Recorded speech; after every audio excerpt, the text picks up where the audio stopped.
Thank you everyone for coming out this evening. Sorry we're getting a little late start. Our last meeting ran over a few minutes. Had to take a little break in between.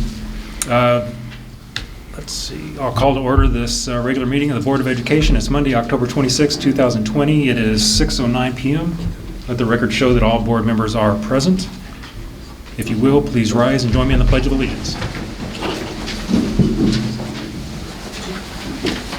I pledge allegiance to the flag of the United States of America and to the republic for which it stands, one nation, under God, indivisible, with liberty and justice for all.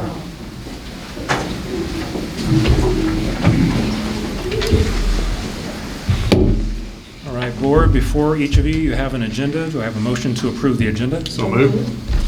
Second? Mr. Glenn, Mr. Welker. In harmony. Jeff and Matt. Any discussion? Hearing none, all in favor of the agenda, please indicate by saying aye. Aye. Any opposed? The agenda is approved.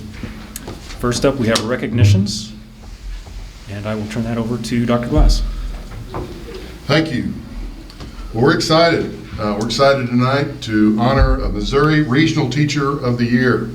The Regional Teacher of the Year program is designed to focus public attention on the excellence in teaching and to honor classroom teachers in all regions of Missouri. Well, this year, we're proud to share with our Tiger family that Jefferson Elementary's Melissa Thomas is the DESE Missouri Regional Teacher of the Year. You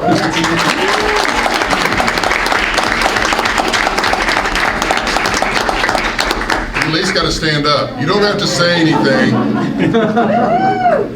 We're so very proud of you and everything you've brought to Jefferson Elementary School. I know your colleagues here sing your praises all the time. I hear about you in cabinet. Thank you so much for all you do for our kids and our community and our district.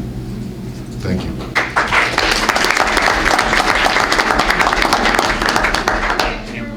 Yeah. I didn't know how you wanted to do it, Chris. Huh? Yeah.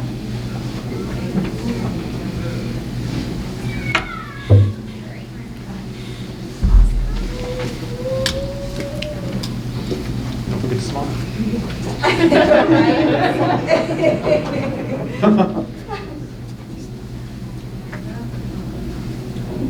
Make sure you smile.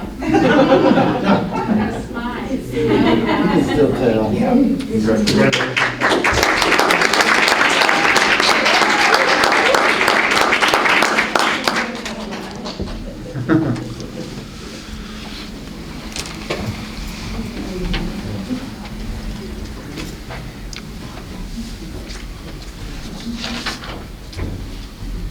DeShante Sterling, is she here with us? Oh, she's in the hall, I bet.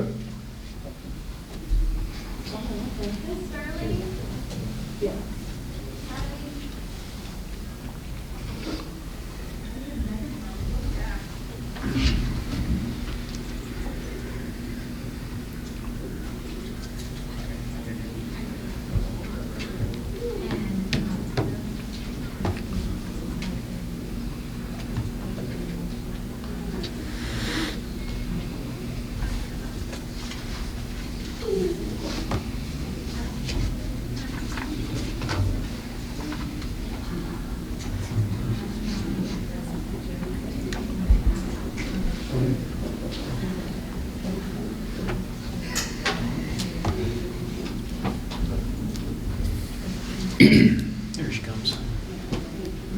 All right.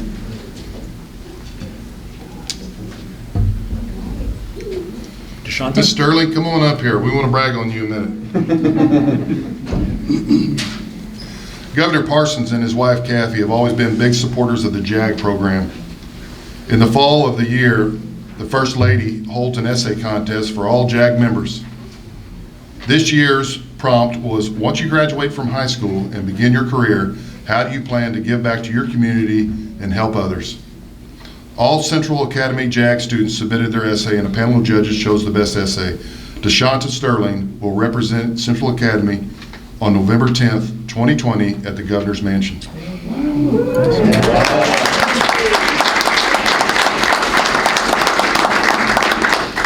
Her her essay told the story of how being a part of Big Brothers Big Sisters changed her life and set her on the path of personal success. She plans to give back to her community by volunteering as a big in the program. Her essay was an inspirational testament of the contributions the Big Brothers Big Sisters program has for students. She will graduate this March from Central Academy. This is a year ahead of her scheduled graduation. She has taken on multiple additional classes while maintaining A's and B's in her regularly scheduled classes. She is a true winner. Congratulations.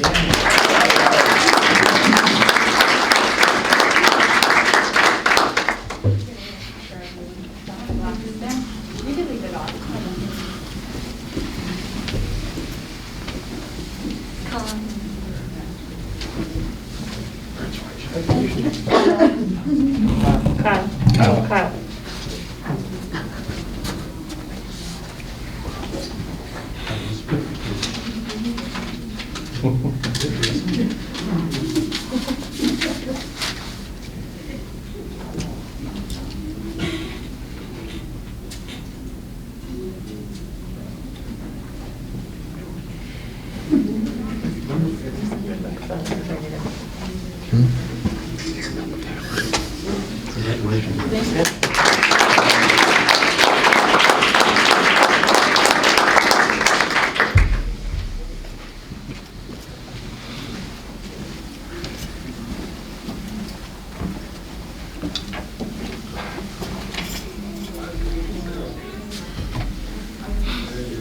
Next up, we have the Board Governance Award. The board continues to amaze me with their commitment to this district. I think I counted this afternoon, there's 7 plaques already up there. This will make the 8th plaques, 8 years of commitment to Cape Girardeau Public Schools. And basically, MSBA presents this Governance Team Award to boards that promote excellence in public school governance through professional development, leadership, and advocacy. It's there's several performance indicators that our board members have to meet in order to receive this award. And I know that we're just one of a handful of boards across the state that achieve this year after year after year. And this is your 8th time to achieve this award. I'm very proud of you. I'm very thankful for the board that I have being so supportive. So thank you very much, board.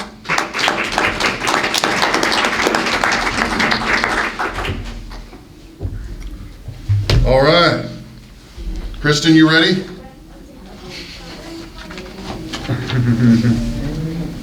All right. You ready to read?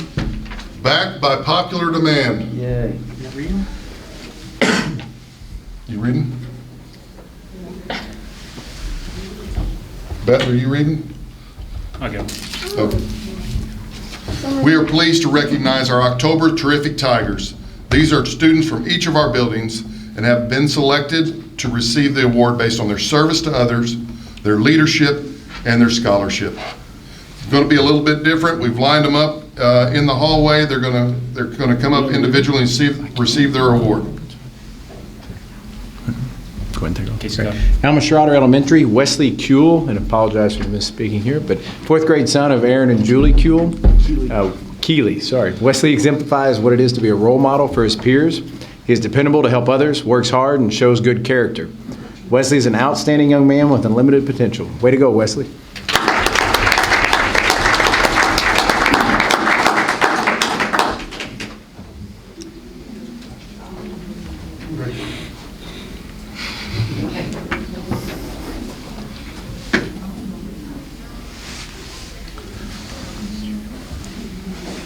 And if there's any family members who would like to take a picture of the family pal, the mask on, and step aside, my Joey, right?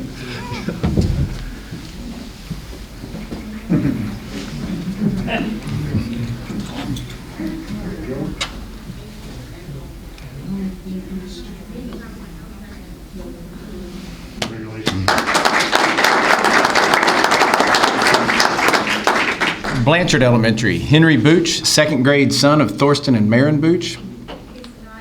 Not here. Okay, we'll get him next time. Clifford Elementary, Hayden Kern, 4th grade, daughter of Marcus Rice and Taylor Kern. Caden is a true...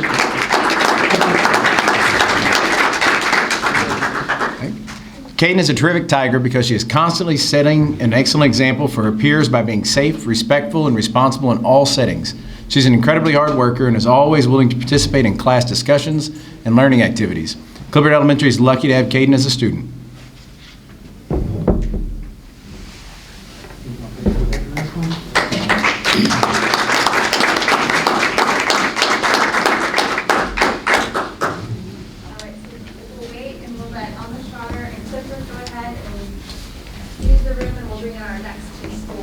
Perfect.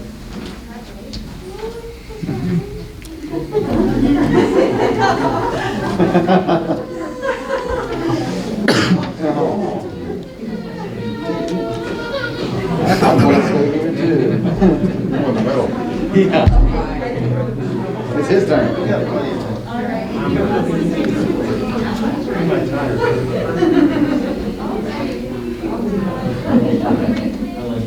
I feel that way on Mondays too. Someone put crazy.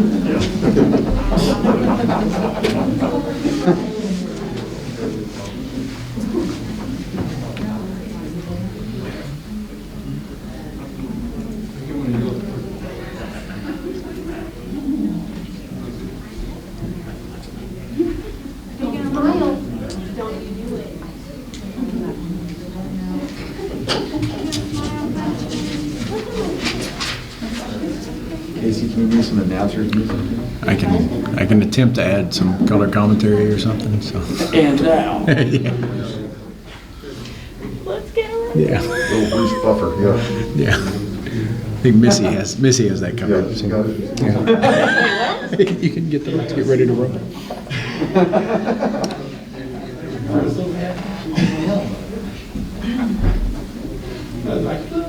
No. I think we're ready. All right. This is Franklin Elementary, Natalia Williams.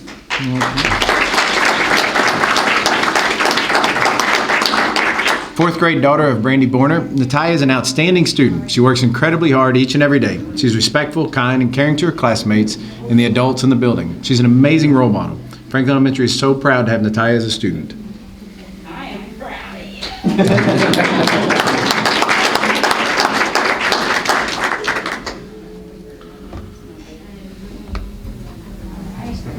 Your picture with Dr. Wilson.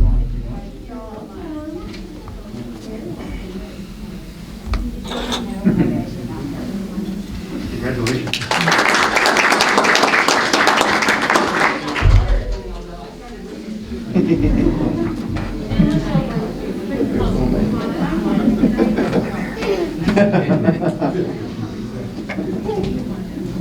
Jefferson Elementary, Janiah Welch, kindergarten daughter of Keithlin Welch and Micah Conrad.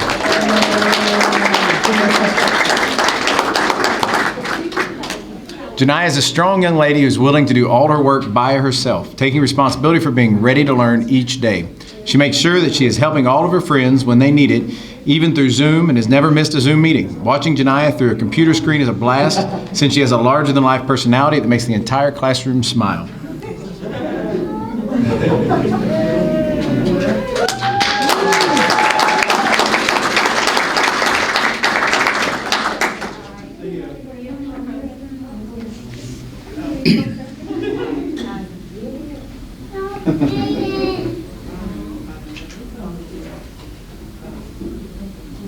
Want to get a picture without her mask on? Yeah. You can take your mask off.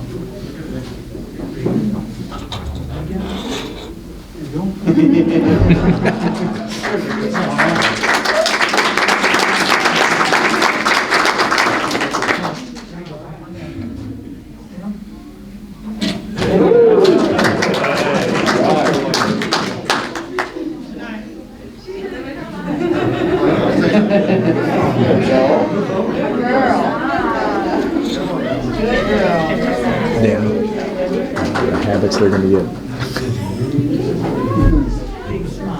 Right.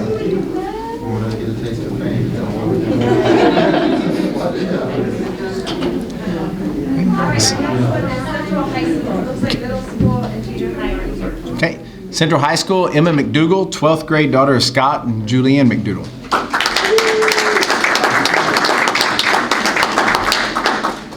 Emma is well known for her academic prowess, as she should be. However, Emma can also be admired for the excitement she exudes as she is sharing and informing her peers, and oftentimes her teachers, on nearly any subject matter. Her zest for knowledge and the quick wit with which she delivers a story has brought joy to an endless number of class discussions.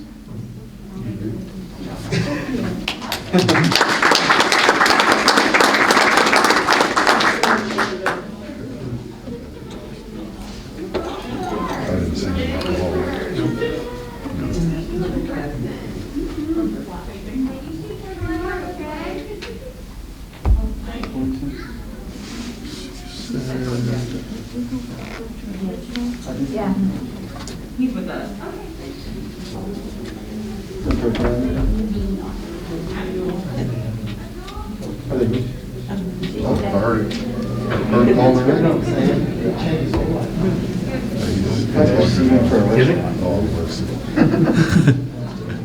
He's got personality. Yes.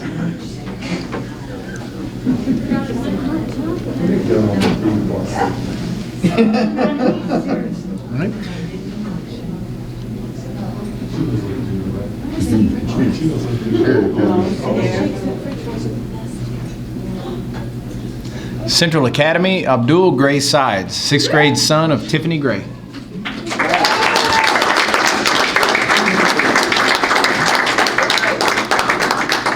Abdul is always putting forth his best effort. Abdul is a dreamer who works hard towards his dreams every day. As soon as Abdul walks into Central Academy, he lights up the room with his laugh, smile, and personality. Central Academy is proud to have Abdul, and the school truly would not be the same without him.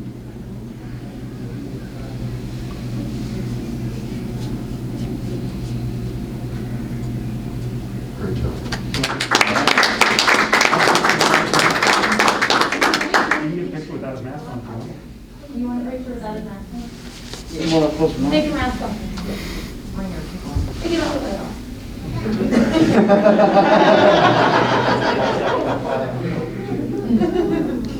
That's awesome. Okay, I got you. All right.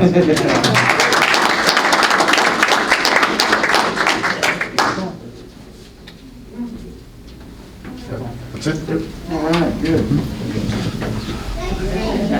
Yep. Just reading, no big words. That's what it is. Is this a Crispito sheet? Good job,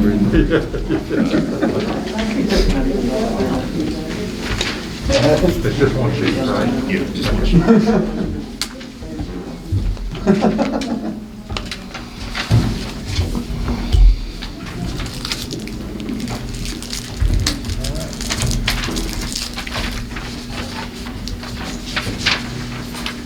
Missing one? We missing one? There you go. There's two there. Yeah, we're good. All right, I think that's all for our recognitions.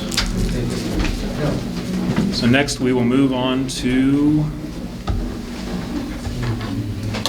sorry, change screens here. Information, proposals, and comments from the audience. I think first up, we have a JAG report. Yeah, so we have a report from Ms. McKinley, Jobs for America's Graduates. It's a new program we implemented over at Central Academy.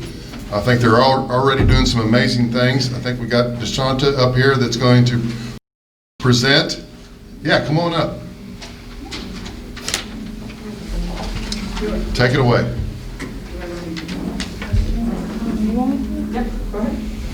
Hello, I'm DeShanta Sterling, President of the Career Association. I am here to give the first term report.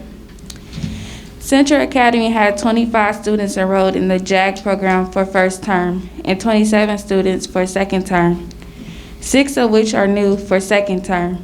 During first term, students participated in learning about Jobs for American Graduates program, team building activities, attitude changing, examining personal barriers and overcoming those challenges, filling out applications, writing resumes, and conducting mock interviews. We became expert at GNAP, greeting, name, affiliation, and purpose, held Career Association elections. Due to COVID restrictions, field trips have been limited. We were able to tour Renaissance and Trendsetters. All JAG students have completed the Missouri Career Inventory Profile, and are exploring careers from cosmetology to welding. We have had guest speakers in person, Sergeant Army, Zoom meetings, and individual FaceTime. We are scheduled to have guest speakers next week. We competed in the Governor's Essay Contest. I will represent Central Academy on November 10th at the Governor's Mansion. I will also present the Central Academy JAG Christmas ornament to hang on Miss Kathy's tree. The Governor and his wife are huge supporters of the JAG program. When the school year started, 13 of 25 students were employed at least part-time. JAG was able to connect 2 more students with employers and ended the term with 15 of 25 working. 2 students graduated from JAG and Central Academy. Both will be working full-time. One is enrolled in Trendsetters to begin classes in January 2021, and the other one has met with the Army recruiter several times. Upcoming events: I&I Ceremony for Career Association, essay trip to Governor's Mansion November 10th, National JAG Student Conference virtual 1st of December, field trips to CTC, Cape College, SEMO, and various businesses in the area.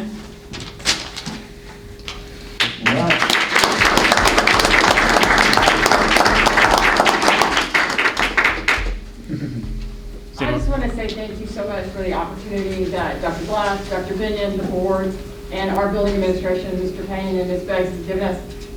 Where you saw a need for the JAG program, you filled that need, and we're having a great time.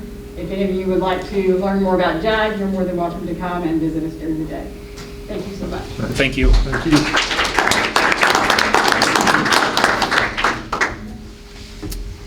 Board, I believe we had one request to address the board from Ms. Carol Egger. She couldn't make it tonight. She's possibly been exposed to COVID, so she didn't want to come out. Okay. But I think she sent an email to. Okay. Right. Thank you for that. If there is nothing else, we'll move on to informational reports. First up is the board president's report, and I only have 2 quick things. One, Friday before last, we were able to rename the junior high to the Terry W. Kitchen Central Junior High, and there was a nice crowd turned out. The weather was beautiful, so whoever ordered that, thank you. Ms. Kitchen was there and shared some of her memories with us about Coach Kitchen, and his brother was there and talked a little bit about them growing up, and that was nice to hear. Also got to meet some of his classmates that were there, so that was neat to see all the guys come out and share in that recognition for him.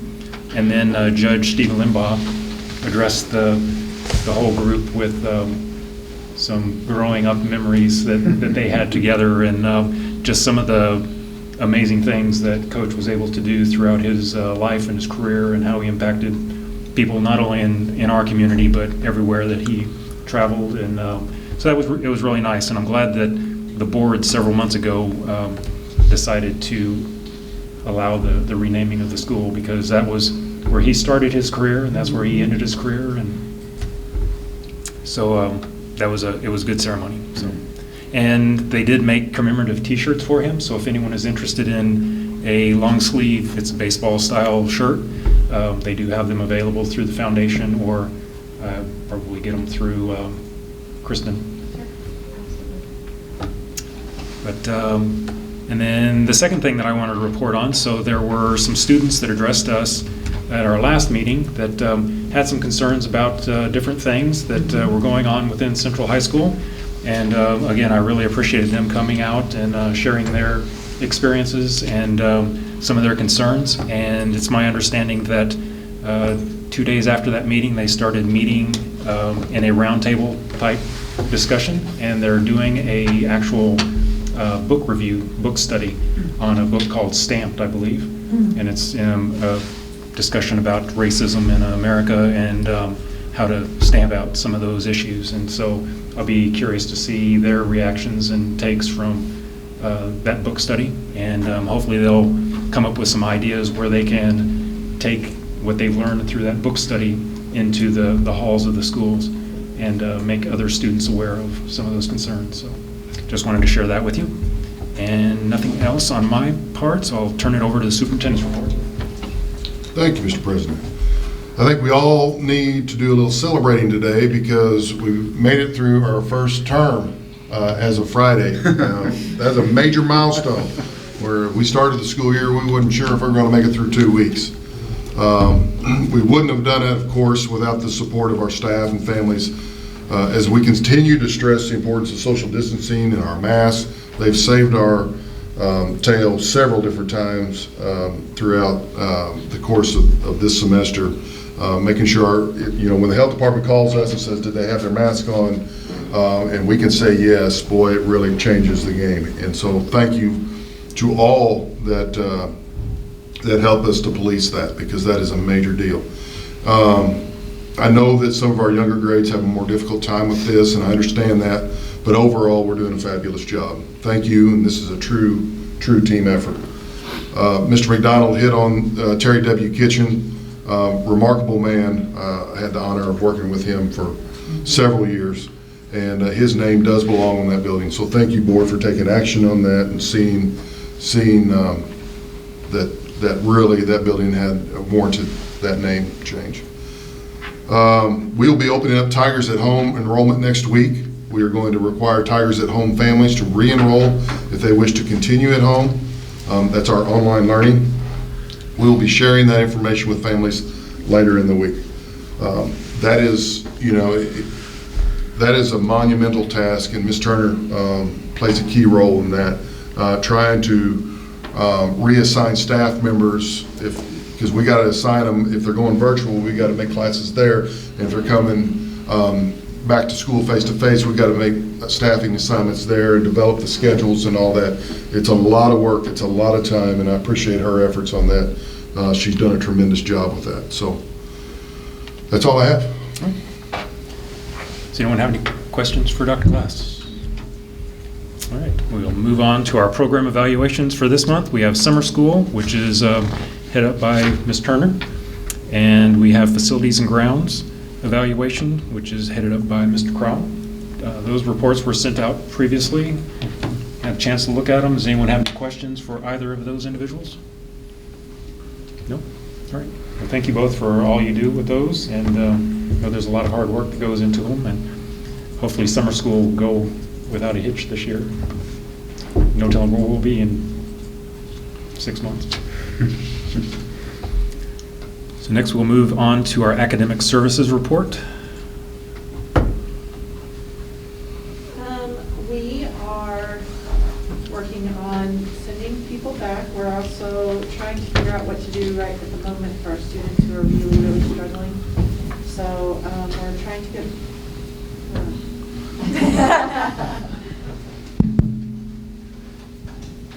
we are trying to get organized to have that go live next Monday for people to enroll for second semester. So we're still in process of cleaning up that just a little bit. And then we're still in constant conversations right now with our principals of K-8, trying to figure out how to assist students that are struggling who are virtual.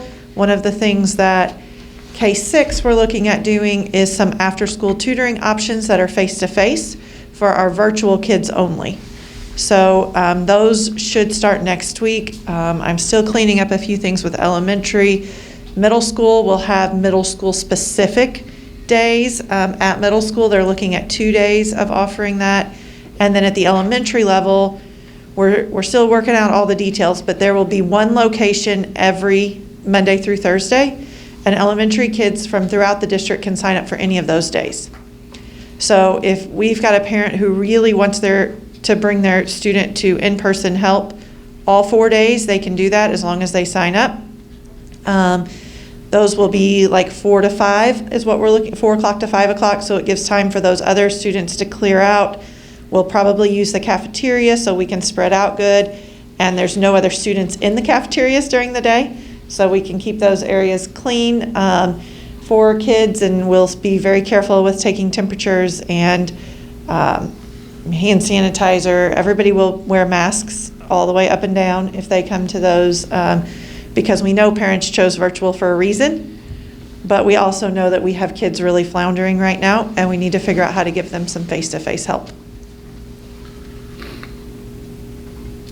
Does anyone have any questions? Thank you for the report. Next up, we have our IT update. No report? It's always one of the things we look forward to. All your innovations that you're bringing to everybody. Next month. Next month, all right. We'll hold you to that. So next up, we have our Community Teachers Association report, CTA. No report next month. I'm just gonna copy it. All right. We're going to convention next week, so we'll report about that. Oh, there'll be lots of good things next month, so, all right, thank you. Next up, our Treasurer and Finance report. You better have something. I do have a report.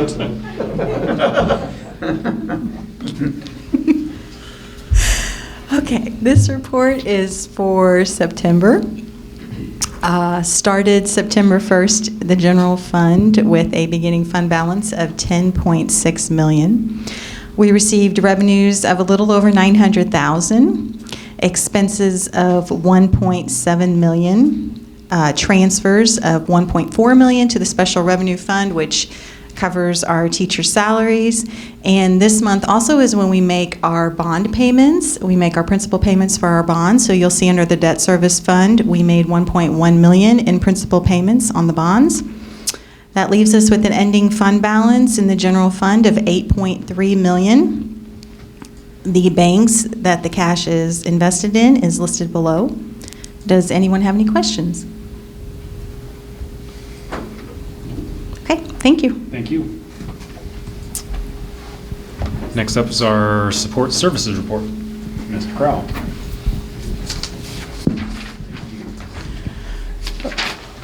Board, in front of you, you have some numbers of comparison for school year 2017-18 through 2020-2021, just to give you an idea of meals being served right now.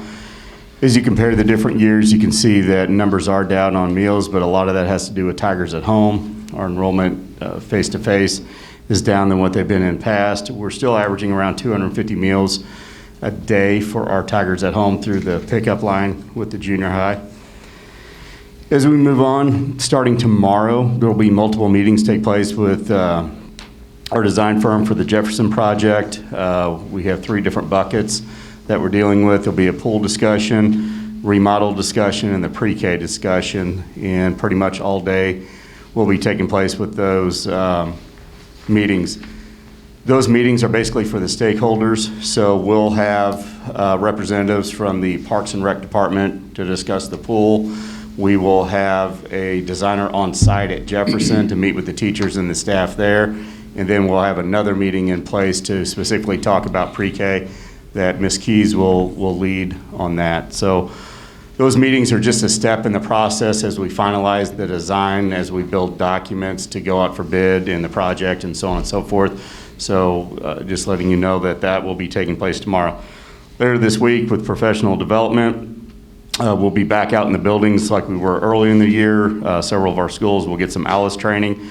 And we did participate in the Great Midwest Shakeup back on the 15th. We used our district-wide Crisis Go app to implement that drill, and I'd like to think that it was a success. We did have coverage from local media on that as well, too.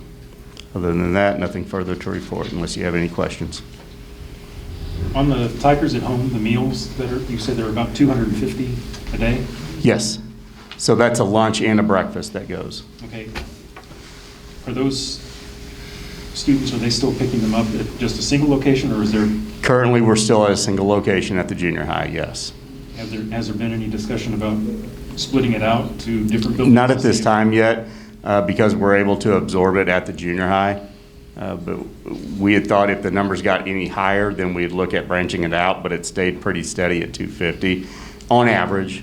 And so we're keeping it at the single location right now. And do we have any demographic data on what schools are being represented by those meals? That are we could run that report, but I don't have that in front of me right now. Okay. Have there been any requests from anybody needing meals that didn't have transportation to get to the buildings? We have some of those requests come in. A lot of times our building parent liaisons will work with those families either through a backpack program. One program that we ended up, I don't want to say we partnered with, but we helped with Bethel Assembly.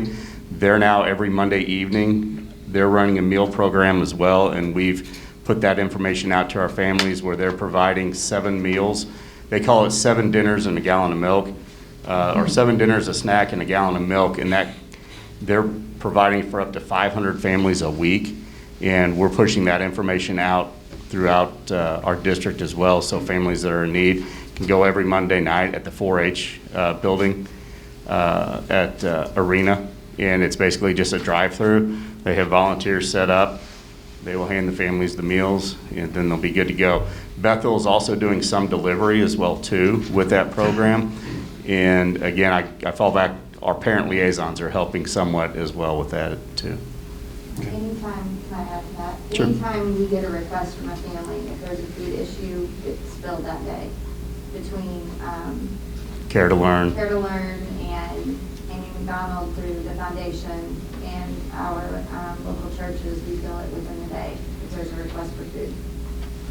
So if anyone in the community has a need, they can go through the parent liaison, is that the best? If it's a school, if they have a student that Right. is in our district, yes. Okay.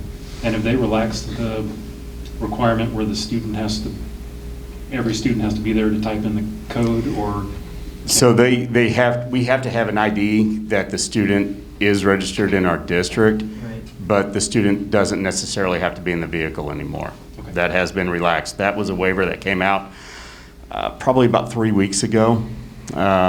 So that has been communicated, that was put out on Facebook posts, that was sent word of mouth, that was little letters that went out in multiple different ways. So we have noticed too that now kids aren't coming through the line anymore. You have a parent or guardian that's coming through the line. So as long as they bring an ID of somebody that is registered within the school district, then they can pick them? They're good to go. Okay. All right. And that is also now too, with SSO, if somebody is 19 years and younger, but does reside within the district, they're able to get that as well. So we have to track the student, but like if there was somebody who was 18 years old who was hungry, this program would still feed them as well if they wanted to come through the line. And that was communicated as well too, throughout all of our media releases that we did. Okay. Does anyone else have anything? Thank you. Mm-hmm. Next up, we have our board reports. First up is the MSBA delegate report. Nothing this month? Okay. Legislative report? I think there's an election next week, so go Yes, vote. Sure, I just noticed that. Did send out the MSBA election guide. It's just, it's a nonpartisan guide, but kind of where MSBA feels for the support of the school systems, some of their questions you should ask yourselves. So other than that, that's it for now. Okay. Thank you for that. Next up is the Cape Public School Foundation report. Short and sweet, just remind everyone to put the penguin party on your calendar, Saturday, February the 13th of next year. We will host with very limited seating, so we can take necessary precautions.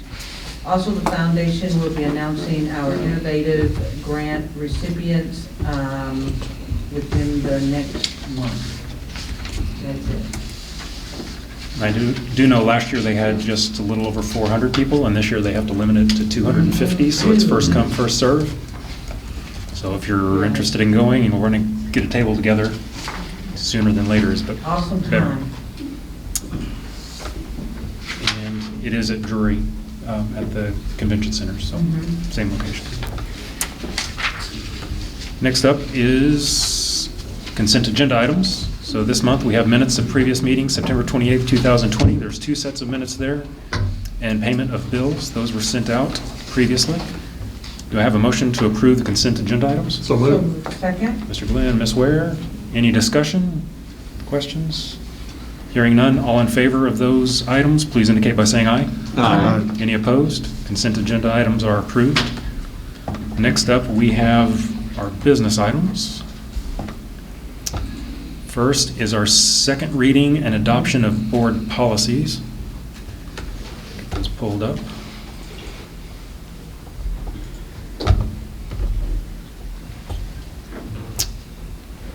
So the motion is to adopt the following board policies as recommended by MSBA and the Policy Review Committee.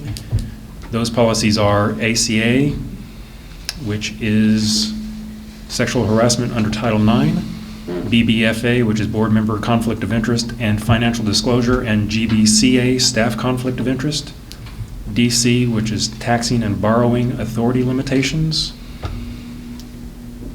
DFI, which is setting tuition for district programs, DJF, which is in regards to purchasing, GBAD, in regards to teleworking, GBCBA, employee walkouts, strikes, and other disruptions, GBEBB, employee alcohol and drug testing, GCBA, professional staff compensation, IC, which sets the academic calendar, IHB for class size, IKF, graduation requirements, JCB, transfers within the district, JCC, transfers outside the district, JECA, eligibility to enroll, JFG, searches of students, JFGA, interviews with or removal of students, JG, student discipline, JHCB, immunization of students. And that was the list from last month. Did anyone have any questions, comments? Move we approve. All right, we have a motion to Second. approve. Mr. Glenn, Ms. Ware. Any discussion? Hearing none, all in favor of those policies and the adoption of, please indicate by saying aye. Aye. Any opposed? Policies are approved.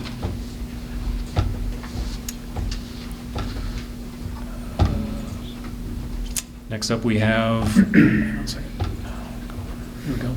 A motion to approve the self-insured employee benefit rates for 2021 for benefit-eligible employees and retirees, and that information we went over in our work session previously. Do I have a motion? So moved. Ms. Ware, Mr. Glenn. Discussion? Dr. Glass. Just to reiterate, I'm very proud of where we've come from the last 5 years of our employee benefit package and plan and what we can offer employees. Medical insurance premiums, we recommend that they not change this year. However, we do recommend that the premiums not change. We do recommend that we lower the deductible from $2,000 to $1,500 and for the HSA from $2,500 to $2,000.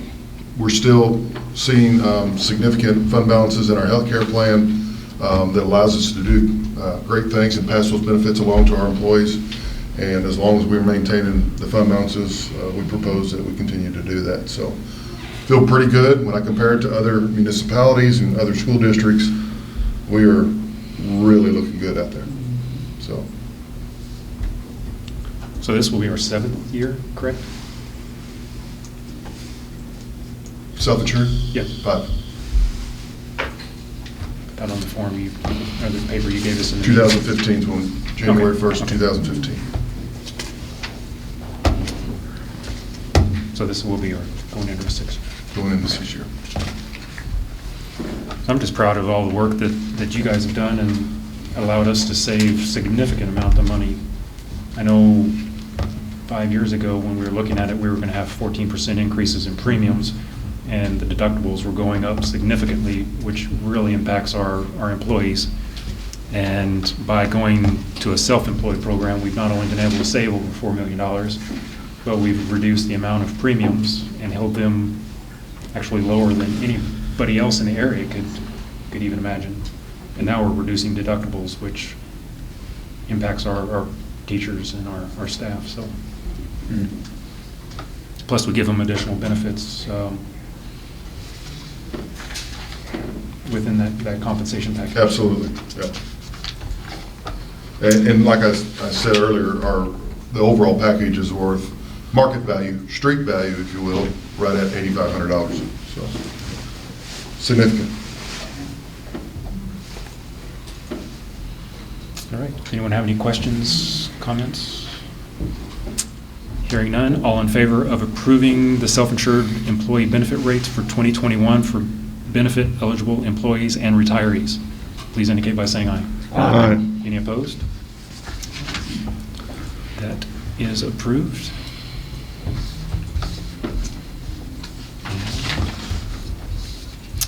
Last up, we have a motion to authorize the superintendent to negotiate a contract on behalf of the board with essential benefit offerings to provide additional health benefits to employees. Do I have a motion?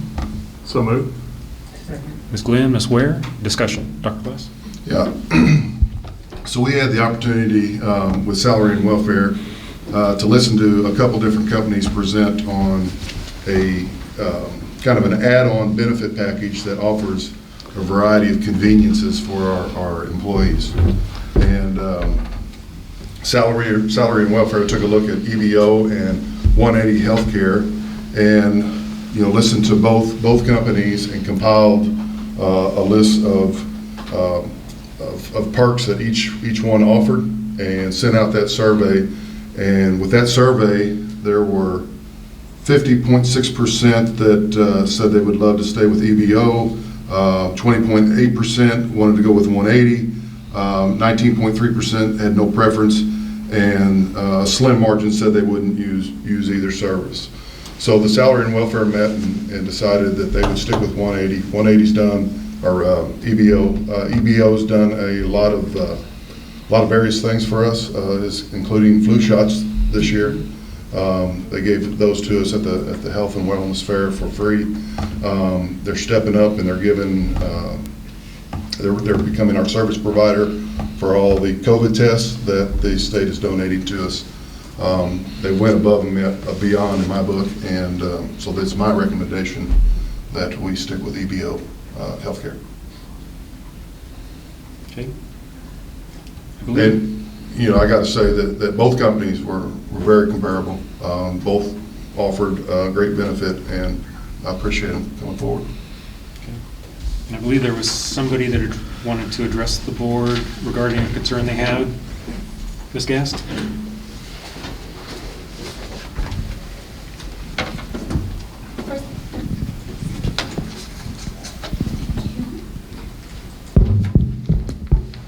I'd just like to say thank you for letting me come at very such short notice.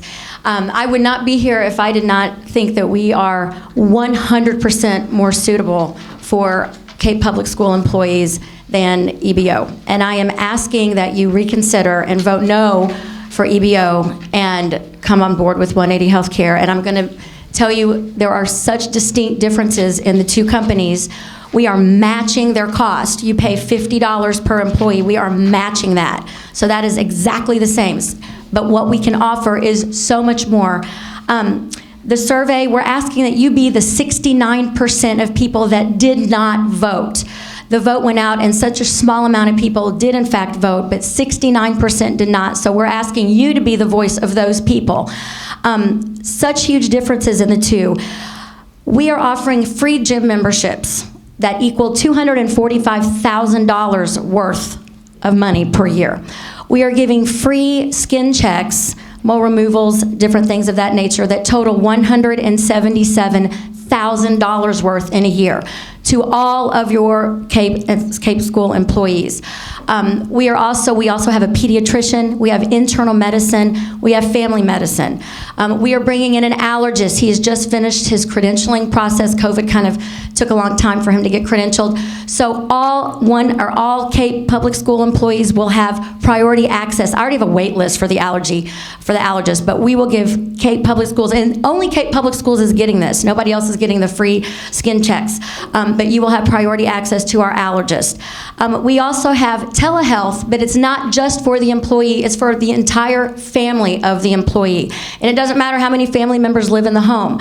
So with EBO, they just offer that to the employee. With 180 Healthcare, we're extending that to the entire family. Same with free and reduced prescription drugs.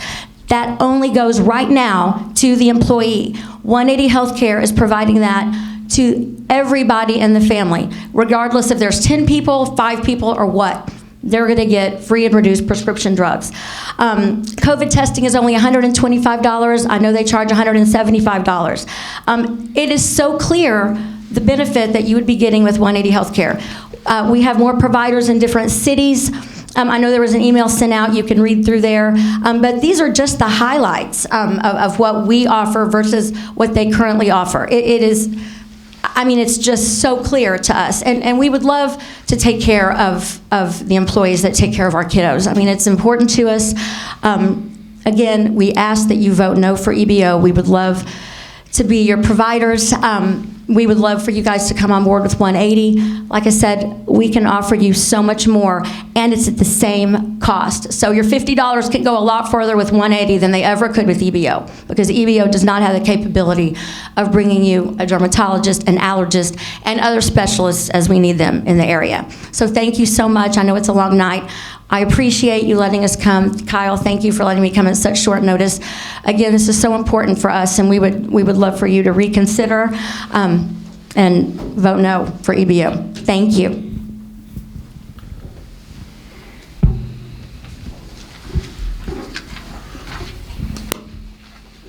Yes. So, just quickly, our employees were given, the two organizations had an opportunity to present to Salary and Welfare. That's correct. Salary and Welfare then sent a survey out to employees that gave comparisons of the two plans, and 31% response rate to that survey. 56% of the survey indicated EBO, correct? Correct. And so then, is it Salary and Welfare's recommendation to go with EBO? That is correct. Okay, all right, thank you.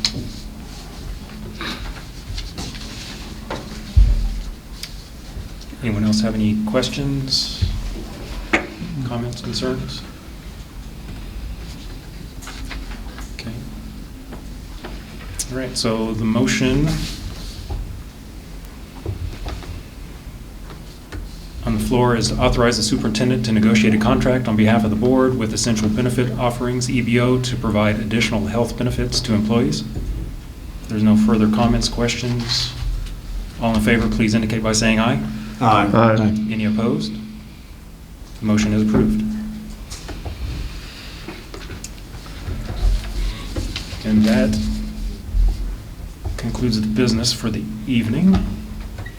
Next up is information and proposals from board members. Anyone have anything for the good of the board? Hearing none, I will entertain a motion to adjourn. So, Second. Ms. Ware, Mr. Gwynn, any discussion? Hearing none, all in favor, please indicate by saying aye.